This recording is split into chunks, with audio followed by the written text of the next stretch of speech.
Hi, I'm Katie from What Katie Did, and today I'm going to be talking about our new fishnet tights.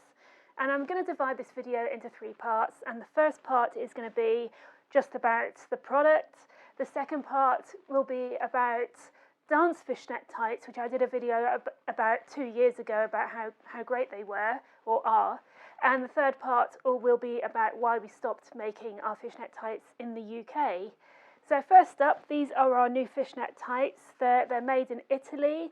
They're a nice small weave, which means that your toes don't stick through the end, which is very, very important. I don't know if people still make fishnets like that nowadays, but I can remember a few years ago, I used to wear fishnets and your toes used to stick through the end, and the fishnet would get tighter and tighter, and it would feel like your toe was going to be chopped off. So your toes are comfortably contained. The seam is actually flat, so although it goes right under the foot, because it's a flat seam, then it won't cause any irritation under your foot if you're walking around all day. And it is a nice opaque seam, so it does look like a nice vintage seam. They currently come in black only, and they come in sizes up to UK 22 and a US 18. So that's really all you need to know about these. In my video a couple of years ago, I spoke about how great dance fishnet tights are, and I stand by that. Dance fishnet tights, they are more expensive, but they do last forever. There is a downside, and that is they're not really size inclusive. Dancers tend to be quite slender, and with dance fishnets and dance tights in general, they tend to get longer as opposed to wider. And I guess things will change over time, but at the moment, dance fishnets, they still are a very niche product. They're not, even though all hosiery is mass-produced, they won't be selling, thousands and thousands of them to everyone who wears tights. They're just going to be selling them to, either dancers or people in the know like me who know how great they are. So basically, when I was wearing my dance fishnets, when I take them off at the end of the day, I can see they really squeeze your flesh in, and you get an imprint on your thighs. So when I say they're tight, they are super tight, and I like that. Obviously, I'm used to wearing a corset, so I like the fact that they really pull you in and they look amazing. But when it comes to curvier sizes, they're not going to stretch that far. So yeah, they really only fit. They get taller and taller and taller, but not wider and wider and wider. And this is an issue that's been in the hosiery world for quite some time.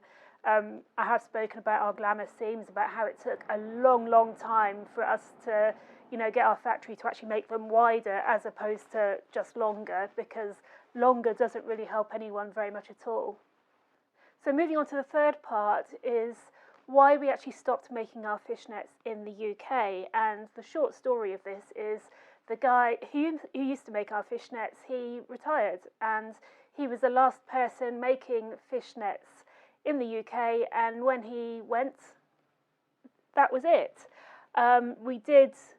We did look at making fishnets in Italy where these are made, but the minimum order quantities at that time were just too high for us. And it's quite embarrassing because I can't remember the name of the guy who used to make our fishnets. I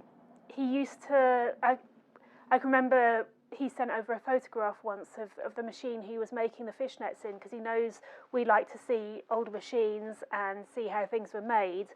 And when we saw the picture, we couldn't show you because it was amazing that anything could come out of it at all. And I know I've shown you pictures of our fully fashioned stocking machines, which are big and industrious, but this was literally, it wasn't glamorous. Let's just put it that way. And I felt I couldn't show you at the time, and of course now I don't have the picture, so I can't show it to you now. But he would make 100 or 200 pairs of fishnets for us at a time, which was great, and the seam was added afterwards, like it would have been back in the day. It would have been to hold the whole fishnet stocking together, but he actually sewed the seam in afterwards, so it was a raised seam, and it was like it was in the old days.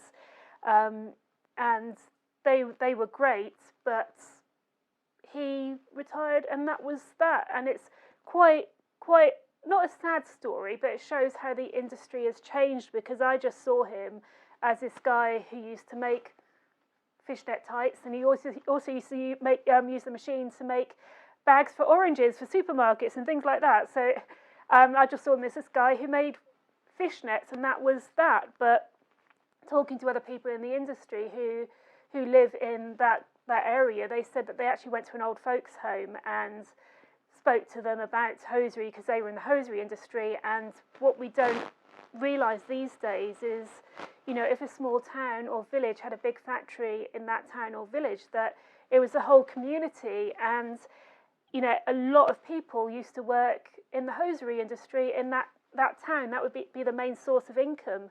And when they went into this old folks home, they went there to talk about hosiery, because they knew a lot of the people there used to work in the industry and thought they'd be interested. They said, oh yeah, we spoke about the fishnet guy, and it turns out the fishnet guy used to be the real bigwig in the town, and he used to make, you know, he used to own a big brand, and he used to own a big factory, and he was like the head honcho. And, you know, I just always saw him as this guy on his own making fishnets. But obviously he loved the industry so much, he just wanted to keep going as long as he could, making the products.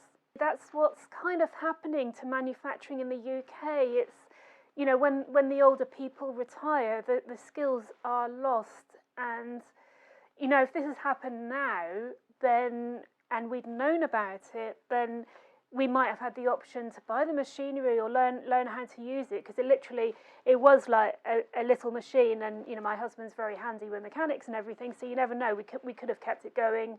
But at the time, we just heard he retired and he disappeared, and unfortunately that was it, and it's now lost to the history books. If you do have any questions about our lingerie or hosiery, please get in touch, and in the meantime, take care, and I'll catch up with you soon.